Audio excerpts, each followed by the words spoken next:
Bonjour à tous, bienvenue dans notre émission de lecture biblique. L'objectif est de lire toute la Bible en l'espace de 6 mois dans l'ordre chronologique des événements.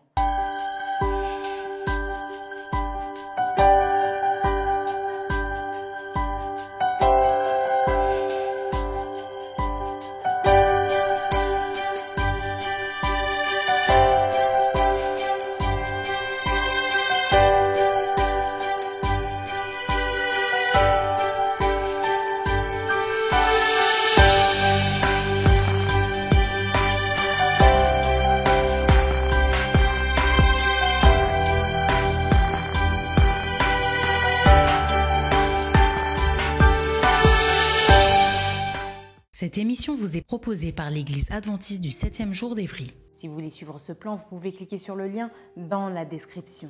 N'hésitez pas à vous abonner à notre chaîne Évry Adventiste afin de recevoir toutes les nouvelles vidéos de lecture. Restez jusqu'à la fin car nous vous proposerons une méditation concernant le texte du jour. Et n'hésitez pas à poser toutes vos questions dans les commentaires. Aujourd'hui, nous lirons le livre de 1 Roi du chapitre 20 à 22 et nous terminerons par le livre de 2 Chroniques au chapitre 18. 1 Roi chapitre 20. Ben-Hadad, roi de Syrie, rassembla toute son armée. Il avait avec lui 32 rois, des chevaux et des chars. Il monta, mit le siège devant Samarie et l'attaqua. Il envoya dans la ville des messagers à Achab, roi d'Israël, et lui fit dire « Ainsi parle Ben-Hadad. Ton argent et ton or sont à moi, tes femmes et tes plus beaux enfants sont à moi. » Le roi d'Israël répondit « Roi, mon Seigneur, comme tu le dis, je suis à toi avec tout ce que j'ai. » Les messagers retournèrent et dirent « Ainsi parle Ben-Hadad. Je t'ai fait dire, tu me livreras ton argent et ton or, tes femmes et tes enfants. J'enverrai donc demain à cette heure mes serviteurs chez toi. Ils fouilleront ta maison et les maisons de tes serviteurs.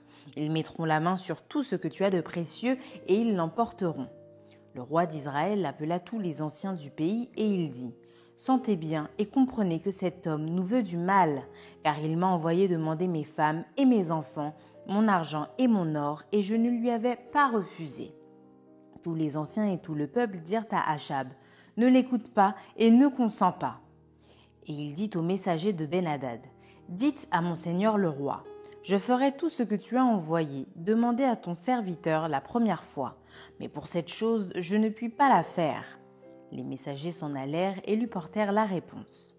Ben-Hadad envoya dire à Achab « Que les dieux me traitent dans toute leur rigueur si la poussière de Samarie suffit pour remplir le creux de la main de tout le peuple qui me suit. » Et le roi d'Israël répondit « Que celui qui revêt une armure ne se glorifie pas comme celui qui la dépose. » Lorsque Ben-Hadad reçut cette réponse, il était à boire avec les rois sous les tentes, et il dit à ses serviteurs « Faites vos préparatifs. » Et ils firent leurs préparatifs contre la ville.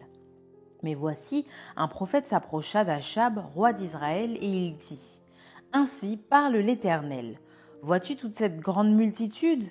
Je vais la livrer aujourd'hui entre tes mains, et tu sauras que je suis l'Éternel. » Achab dit « Par qui ?» Et il répondit « Ainsi parle l'Éternel, par les serviteurs des chefs des provinces. » Achab dit « Qui engagera le combat ?»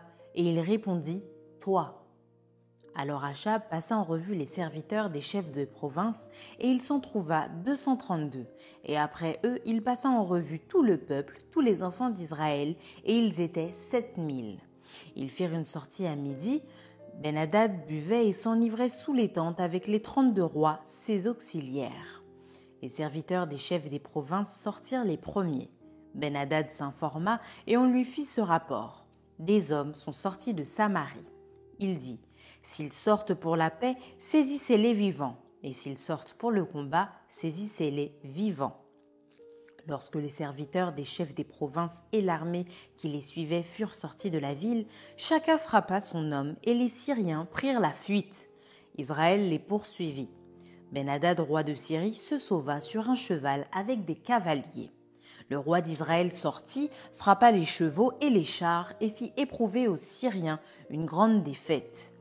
Alors le prophète s'approcha du roi d'Israël et lui dit « Va, fortifie-toi, examine et vois ce que tu as à faire, car au retour de l'année, le roi de Syrie montera contre toi. » Les serviteurs du roi de Syrie lui dirent : « Leur Dieu est un Dieu de montagne, c'est pourquoi ils ont été plus forts que nous.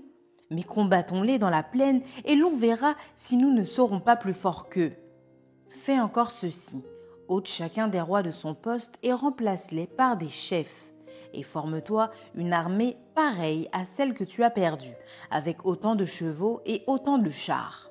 Puis nous les combattrons dans la plaine et l'on verra si nous ne serons pas plus forts qu'eux. » Il les écouta et fit ainsi. L'année suivante, Ben-Hadad passa les Syriens en revue et monta vers Aphek pour combattre Israël. Les enfants d'Israël furent aussi passés en revue. Ils reçurent des vivres et ils marchèrent à la rencontre des Syriens. Ils campèrent vis-à-vis d'eux, semblables à deux petits troupeaux de chèvres, tandis que les Syriens remplissaient le pays. L'homme de Dieu s'approcha et dit au roi d'Israël : « Ainsi parle l'Éternel. Parce que les Syriens ont dit : l'Éternel est un Dieu des montagnes et non un Dieu des vallées, je livrerai toute cette grande multitude entre tes mains et vous saurez que je suis l'Éternel. » Ils campèrent 7 jours en face les uns des autres. Le 7e jour, le combat s'engagea et les enfants d'Israël tuèrent aux Syriens 100 000 hommes de pied en un jour. Le reste s'enfuit à la ville d'Aphek et la muraille tomba sur 27 000 hommes qui restaient. Ben-Hadad s'était réfugié dans la ville où il allait de chambre en chambre. Ses serviteurs lui dirent : « Voici, nous avons appris que les rois de la maison d'Israël sont des rois miséricordieux. Nous allons mettre des sacs sur nos reins et des cordes à nos têtes, et nous sortirons vers le roi d'Israël. Peut-être qu'il te laissera la vie. » Ils se mirent des sacs autour des reins et des cordes autour de la tête, et ils allèrent auprès du roi d'Israël. Ils dirent : « Ton serviteur Ben-Hadad dit : Laisse-moi la vie. » Achab répondit : Est-il encore vivant ? Il est mon frère. Ces hommes tirèrent de là un bon augure et ils se hâtèrent de le prendre au mot et de dire : Ben-Hadad est ton frère. Et il dit : Allez, amenez-le. Ben-Hadad vint vers lui et Achab le fit monter sur son char. Ben-Hadad lui dit : Je te rendrai les villes que mon père a prises à ton père et tu établiras pour toi des rues à Damas comme mon père en avait établi à Samarie. Et moi, reprit Achab, je te laisserai aller en faisant une alliance. Il fit alliance avec lui et le laissa aller. L'un des fils des prophètes dit à son compagnon d'après l'ordre de l'Éternel : « Frappe-moi, je te prie. » Mais cet homme refusa de le frapper. Alors il lui dit : « Parce que tu n'as pas obéi à la voix de l'Éternel, voici, quand tu m'auras quitté, le lion te frappera. » Et quand il l'eut quitté, le lion le rencontra et le frappa. Il trouva un autre homme et il dit : « Frappe-moi, je te prie. » Cet homme le frappa et le blessa. Le prophète alla se placer sur le chemin du roi et il se déguisa avec un bandeau sur les yeux. Lorsque le roi passa, il cria vers lui et dit : « Ton serviteur était au milieu du combat et voici, un homme s'approche et m'amène un homme en disant : Garde cet homme, s'il vient à manquer, ta vie répondra de sa vie, ou tu paieras 1 talent d'argent. » Et pendant que ton serviteur agissait ça et là, l'homme a disparu. Le roi d'Israël lui dit : « C'est là ton jugement, tu l'as prononcé toi-même. » Aussitôt le prophète ôta le bandeau de dessus ses yeux et le roi d'Israël le reconnut pour l'un des prophètes. Il dit alors au roi : « Ainsi parle l'Éternel, parce que tu as laissé échapper de tes mains l'homme que j'avais dévoué par interdit, ta vie répondra de sa vie et ton peuple de son peuple. » Le roi d'Israël s'en alla chez lui, triste et irrité, et il arriva à Samarie. 1 Roi, chapitre 21. Après ces choses, voici ce qui arriva. Naboth de Jizréel avait une vigne à Jizréel, à côté du palais d'Achab, roi de Samarie. Et Achab parla ainsi à Naboth : « Cède-moi ta vigne pour que j'en fasse un jardin potager, car elle est tout près de ma maison. Je te donnerai à la place une vigne meilleure, ou, si cela te convient, je te paierai la valeur en argent. » Mais Naboth répondit à Achab : « Que l'Éternel me garde de te donner l'héritage de mes pères. » Achab rentra dans sa maison, triste et irrité à cause de cette parole que lui avait dite Naboth de Jizréel : « Je ne te donnerai pas l'héritage de mes pères. » Et il se coucha sur son lit, détourna le visage et ne mangea rien. Jézabel, sa femme, vint auprès de lui et lui dit : « Pourquoi as-tu l'esprit triste et ne manges-tu point ?» Il lui répondit : « J'ai parlé à Naboth de Jizréel et je lui ai dit : Cède-moi ta vigne pour de l'argent, ou si tu veux, je te donnerai une autre vigne à la place. » Mais il a dit, « Je te donnerai pas ma vigne. » Alors Jézabel, sa femme, lui dit, « Est-ce bien toi maintenant qui exerces la souveraineté sur Israël? Lève-toi, prends de la nourriture et que ton cœur se réjouisse. Moi, je te donnerai la vigne de Naboth de Jizréel. » Et elle écrivit au nom d'Achab des lettres qu'elle scella du sceau d'Achab et qu'elle envoya aux anciens et aux magistrats qui habitaient avec Naboth dans sa vigne.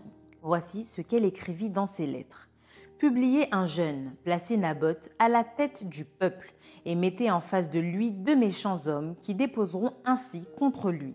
Tu as maudit Dieu et le roi.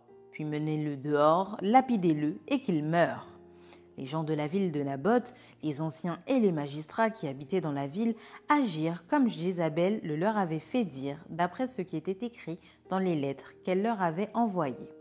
Ils publièrent un jeûne et ils placèrent Naboth à la tête du peuple. Les 2 méchants hommes vinrent se mettre en face de lui, et ces méchants hommes déposèrent ainsi devant le peuple contre Naboth. Naboth a maudit Dieu et le roi. Puis ils le menèrent hors de la ville, ils le lapidèrent et il mourut. Et ils envoyèrent dire à Jézabel, « Naboth a été lapidé et il est mort. » Lorsque Jézabel apprit que Naboth avait été lapidé et qu'il était mort, elle dit à Achab, « Lève-toi, prends possession de la vigne de Naboth de Jizréel qui a refusé de te la céder pour de l'argent, car Naboth n'est plus en vie, il est mort. » Achab, entendant que Naboth était mort, se leva pour descendre à la vigne de Naboth de Jizréel afin d'en prendre possession. Alors la parole de l'Éternel fut adressée à Élie, le Tishbite, en ces mots. « Lève-toi, descends au-devant d'Achab, roi d'Israël à Samarie, le voilà dans la vigne de Naboth où il est descendu pour en prendre possession. Tu lui diras, « Ainsi parle l'Éternel, n'es-tu pas un assassin et un voleur ?» Et tu lui diras, « Ainsi parle l'Éternel, au lieu même où les chiens ont léché le sang de Naboth, les chiens lécheront aussi ton propre sang. » Achab dit à Élie, « M'as-tu trouvé, mon ennemi ?» Et il répondit, « Je t'ai trouvé parce que tu t'es vendu pour faire ce qui est mal aux yeux de l'Éternel. Voici, je vais faire venir le malheur sur toi. Je te balayerai, j'exterminerai quiconque appartient à Achab, celui qui est esclave et celui qui est libre en Israël. Et je rendrai ta maison semblable à la maison de Jéroboam, fils de Nébat, et à la maison de Bécha, fils d'Achija, parce que tu m'as irrité et que tu as fait pécher Israël. » L'Éternel parle aussi sur Jézabel et il dit, « Les chiens mangeront Jézabel près du rempart de Jizréel. Celui de la maison d'Achab qui mourra dans la ville sera mangé par les chiens, et celui qui mourra dans les champs sera mangé par les oiseaux du ciel. Il n'y a eu personne qui se soit vendu comme Achab pour faire ce qui est mal aux yeux de l'Éternel, et Jézabel, sa femme, l'y excitait. Il agit de la manière la plus abominable en allant après les idoles, comme le faisaient les Amoréens, que l'Éternel chassa devant les enfants d'Israël. » Après avoir entendu les paroles d'Élie, Achab déchira ses vêtements, il mit un sac sur son corps et il jeûna. Il couchait avec ce sac et il marchait lentement. Et la parole de l'Éternel fut adressée à Élie, le Tishbite, en ces mots. « As-tu vu comment Achab s'est humilié devant moi? Parce qu'il s'est humilié devant moi, je ne ferai pas venir le malheur pendant sa vie. Ce sera pendant la vie de son fils que je ferai venir le malheur sur sa maison. » 1 Roi, chapitre 22. On resta 3 ans sans qu'il y eût guerre entre la Syrie et Israël. La 3e année, Josaphat, roi de Juda, descendit auprès du roi d'Israël. Le roi d'Israël dit à ses serviteurs, « Savez-vous que Ramoth en Galaad est à nous? Et nous ne nous inquiétons pas de la reprendre des mains du roi de Syrie. » Et il dit à Josaphat, « Veux-tu venir avec moi attaquer Ramoth en Galaad ?» Josaphat répondit au roi d'Israël, « Nous irons, moi, comme toi, mon peuple, comme ton peuple, mes chevaux, comme tes chevaux. » Puis Josaphat dit au roi d'Israël, « Consulte maintenant, je te prie, la parole de l'Éternel. » Le roi d'Israël assembla les prophètes au nombre d'environ 400 et leur dit, « Irai-je attaquer Ramoth en Galaad ou dois-je y renoncer ?» Et ils répondirent, « Monte, et le Seigneur la livrera entre les mains du roi. » Mais Josaphat dit, « N'y a-t-il plus ici aucun prophète de l'Éternel par qui nous puissions le consulter ?» Le roi d'Israël répondit à Josaphat, « Il y a encore un homme par qui l'on pourrait consulter l'Éternel, mais je le hais, car il ne me prophétise rien de bon. Il ne prophétise que du mal. C'est Michée, fils de Jimla. » Et Josaphat dit, « que le roi ne parle pas ainsi. » Alors le roi d'Israël appela un eunuque et dit « Fais venir de suite Michée, fils de Jimla. » Le roi d'Israël et Josaphat, roi de Juda, étaient assis chacun sur son trône, revêtus de leurs habits royaux, dans la place à l'entrée de la porte de Samarie. Et tous les prophètes prophétisaient devant eux. Sédécias, fils de Kenaana, s'était fait des cornes de fer et il dit « Ainsi parle l'Éternel, avec ces cornes tu frapperas les Syriens jusqu'à les détruire. » Et tous les prophètes prophétisaient de même en disant « Monte à Ramoth en Galaad, tu auras du succès et l'Éternel la livrera entre les mains du roi. » Le messager qui était allé appeler Michée lui parla ainsi « Voici les prophètes, d'un commun accord, prophétisent du bien au roi. Que ta parole soit donc comme la parole de chacun d'eux, annonce du bien. » Michée répondit « L'Éternel est vivant, j'annoncerai ce que l'Éternel me dira. » Lorsqu'il fut arrivé auprès du roi, le roi lui dit « Michée, irons-nous attaquer Ramoth en Galaad ou devons-nous y renoncer ?» Il lui répondit « Monte, tu auras du succès et l'Éternel la livrera entre les mains du roi. » Et le roi lui dit « Combien de fois me faudra-t-il te faire jurer de ne me dire que la vérité au nom de l'Éternel ?» Michée répondit « Je vois tout Israël dispersé sur les montagnes comme des brebis qui n'ont point de berger. » Et l'Éternel dit « Ces gens n'ont point de maître, que chacun retourne en paix dans sa maison. » Le roi d'Israël dit à Josaphat « Ne te l'ai-je pas dit? Il ne prophétise sur moi rien de bon, il ne prophétise que du mal. » Et Michée dit « Écoute donc la parole de l'Éternel. J'ai vu l'Éternel assis sur son trône et toute l'armée des cieux se tenant auprès de lui, à sa droite et à sa gauche. » Et l'Éternel dit « Qui séduira Achab pour qu'il monte à Ramoth en Galaad et qu'il y périsse ?» Ils répondirent l'un d'une manière, l'autre d'une autre. Et un esprit vint se présenter devant l'Éternel et dit « Moi je le séduirai. » L'Éternel lui dit « Comment ?» « Je sortirai, répondit-il, et je serai un esprit de mensonge dans la bouche de tous ces prophètes. L'Éternel dit « Tu le séduiras et tu en viendras à bout. Sors et fais ainsi. » Et maintenant voici l'Éternel a mis un esprit de mensonge dans la bouche de tous tes prophètes qui sont là. Et l'Éternel a prononcé du mal contre toi. Alors Sédécias, fils de Kenaana, s'étant approché, frappa Michée sur la joue et dit « Par où l'esprit de l'Éternel est-il sorti de moi pour te parler ?» Michée répondit « Tu le verras au jour où tu iras de chambre en chambre pour te cacher. » Le roi d'Israël dit « Prends Michée et emmène-le vers Amon, chef de la ville, et vers Joas, fils du roi. Tu diras « Ainsi parle le roi. Mettez cet homme en prison et nourrissez-le du pain et de l'eau d'affliction jusqu'à ce que je revienne en paix. » Et Michée dit « Si tu reviens en paix, l'Éternel n'a point parlé par moi. » Il dit encore « Vous tous, peuple, entendez. » Le roi d'Israël et Josaphat, roi de Juda, montèrent à Ramoth en Galaad. Le roi d'Israël dit à Josaphat « Je veux me déguiser pour aller au combat, mais toi, revêts-toi de tes habits. » Et le roi d'Israël se déguisa et alla au combat. Le roi de Syrie avait donné cet ordre aux 32 chefs de ses chars. « Vous n'attaquerez ni petit ni grand, mais vous attaquerez seulement le roi d'Israël. » Quand les chefs des chars aperçurent Josaphat, ils dirent « Certainement c'est le roi d'Israël !» Et ils s'approchèrent de lui pour l'attaquer. Josaphat poussa un cri. Les chefs des chars, voyant que ce n'était pas le roi d'Israël, s'éloignèrent de lui. Alors un homme tira de son arc au hasard et frappa le roi d'Israël au défaut de la cuirasse. Le roi dit à celui qui dirigeait son char « Tourne et fais-moi sortir du champ de bataille, car je suis blessé. » Le combat devint acharné ce jour-là. Le roi fut retenu dans son char, en face des Syriens, et il mourut le soir. Le sang de la blessure coula dans l'intérieur du char. Au coucher du soleil, on cria par tout le camp, chacun à sa ville et chacun dans son pays. Ainsi mourut le roi, qui fut ramené à Samarie, et on enterra le roi à Samarie. Lorsqu'on lava le char à l'étang de Samarie, les chiens léchèrent le sang d'Achab, et les prostituées s'y baignèrent, selon la parole que l'Éternel avait prononcée.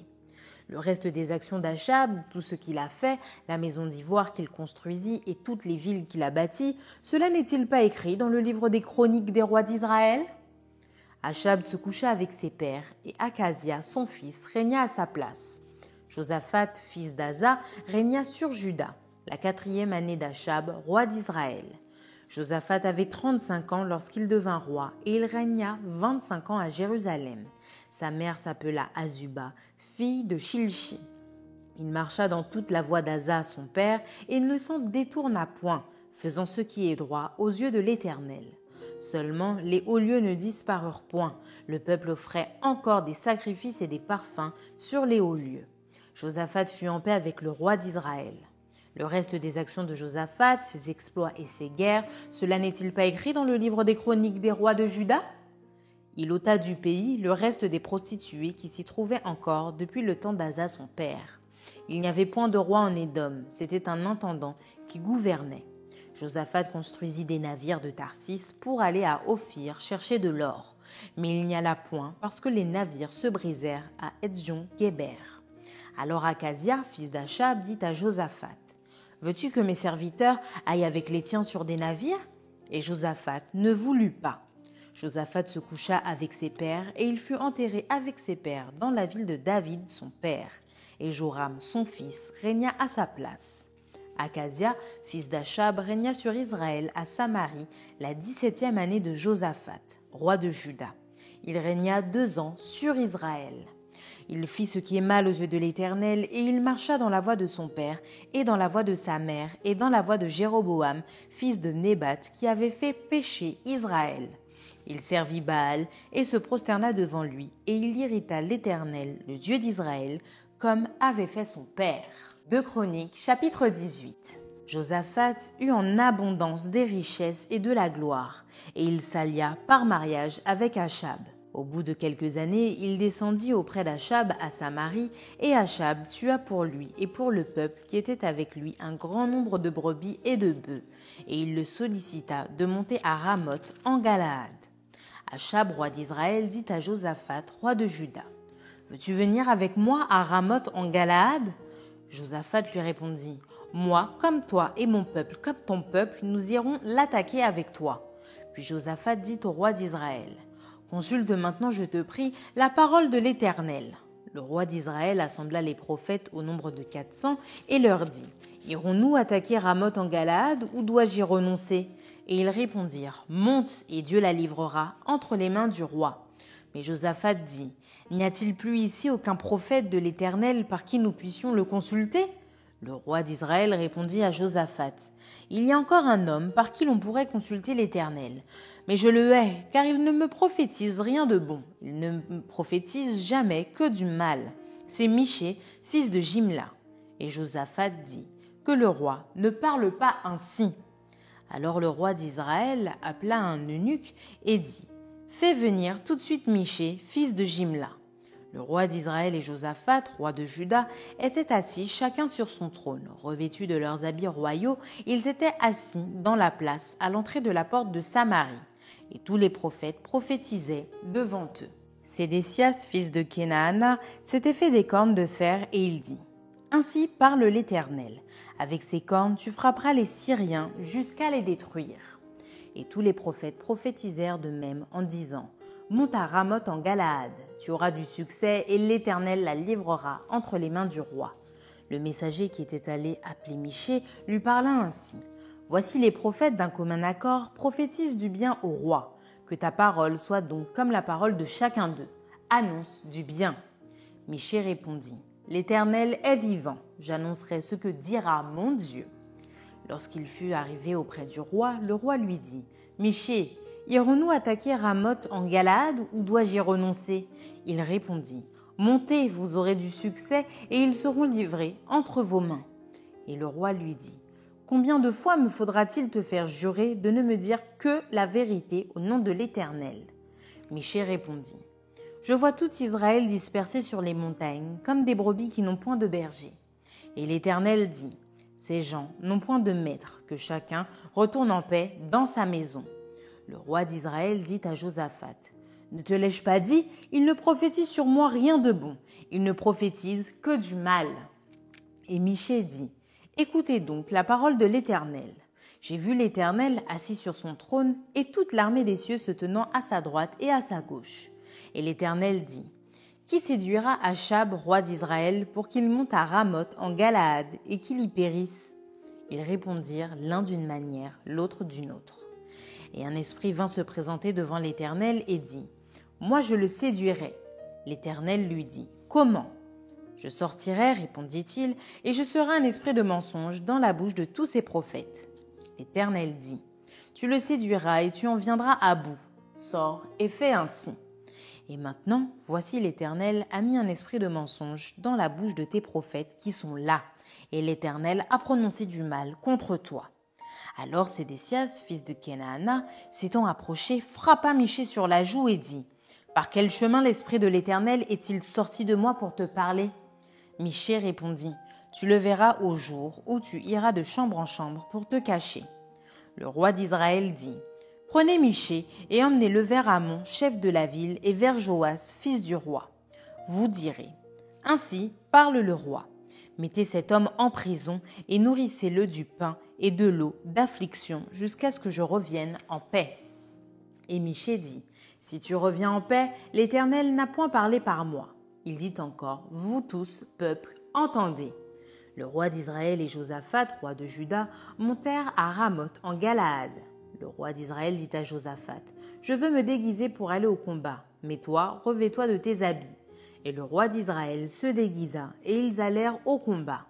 Le roi de Syrie avait donné cet ordre au chef de ses chars. « Vous n'attaquerez ni petit ni grand, mais vous attaquerez seulement le roi d'Israël. » Quand les chefs des chars aperçurent Josaphat, ils dirent, « C'est le roi d'Israël !»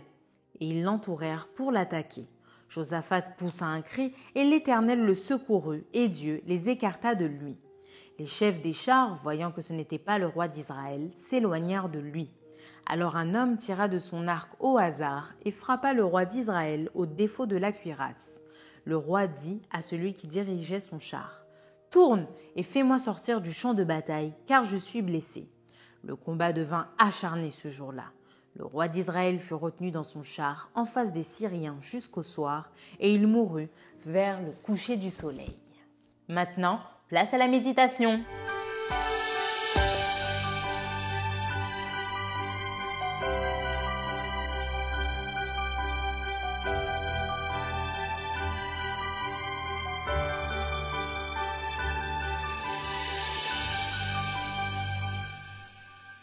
Bonjour. Les chapitres dont nous avons à débattre aujourd'hui parlent de guerre, de bataille, de mort. Pas très réjouissant. Le roi de Syrie forme une coalition avec, tenez-vous bien, 32 rois pour attaquer Israël. Ils formaient tous ensemble une multitude, mais l'Éternel va les livrer tous entre les mains d'Israël. Mais le roi de Syrie ne voulut pas rester sur une défaite. Et il attaqua encore, dans la plaine cette fois, parce que il s'était dit, « Oh oui, mais le Dieu d'Israël est un Dieu de montagne. Si j'attaque Israël dans la plaine, forcément je serai vainqueur. » Mais défier Dieu de la sorte n'était pas une bonne chose. L'Éternel annonça par un prophète que, à cause de cette parole des Syriens, eh bien, il allait livrer les ennemis entre les mains d'Israël. Malheureusement, Akab désobéit à l'ordre de l'Éternel. Souvenez-vous, Akab, c'était un roi infidèle. Il épargna la vie du roi syrien. Et non seulement il l'épargna, mais il devint ami avec lui. Et nous verrons par la suite qu'il le paiera, Akab le paiera de sa propre vie. Puis nous assistons, dans les lectures suivantes, à un assassinat en règle commandité par la reine Jézabel, la femme d'Akab. Tout cela parce que son mari avait convoité la vigne d'un citoyen, Naboth, qui ne voulait pas la lui vendre. Et c'est le prophète Élie que l'Éternel charge d'aller dire au couple royal leur condamnation à cause de ce double crime, meurtre et vol. Mais Akab va se repentir, sincèrement même. Il va se repentir en s'humiliant devant l'Éternel. Et grâce à cela, eh bien, l'Éternel va lui dire que tous les malheurs qui ont été annoncés pour lui, son trône, sa descendance, etc., ne vont pas arriver de son vivant. Mais Akab, par la suite, continuera dans sa mauvaise voie. Alors, je voudrais juste lire, pour bien comprendre le caractère d'Akab, relire avec vous le verset de 1 Roi 21, versets 25 et 26. Lisons ensemble. Il n'y eut personne qui se soit vendu comme Akab pour faire ce qui est mal aux yeux de l'Éternel. Et Jézabel, sa femme, l'y excitait. Il a agi de la manière la plus abominable en allant après les idoles, comme le faisaient les Amoréens que l'Éternel chassa devant les enfants d'Israël. C'est dire combien Akab était infidèle. Le chapitre suivant nous parle d'Akab, encore lui, et de Josaphat, roi de Juda. Ils vont s'allier pour reprendre de la main des Syriens une ancienne ville de refuge, Ramoth. Alors là, il se passe quelque chose d'extraordinaire. Sur le conseil de Josaphat, qui, rappelons-là, était un roi fidèle, Akab va consulter ses propres prophètes de Samarie. Les 400 prophètes vont lui dire « Vas-y, monte, l'Éternel est avec toi, tu seras vainqueur. » Mais Josaphat hésitait encore. Il dit « Mais il n'y a plus de prophète du tout.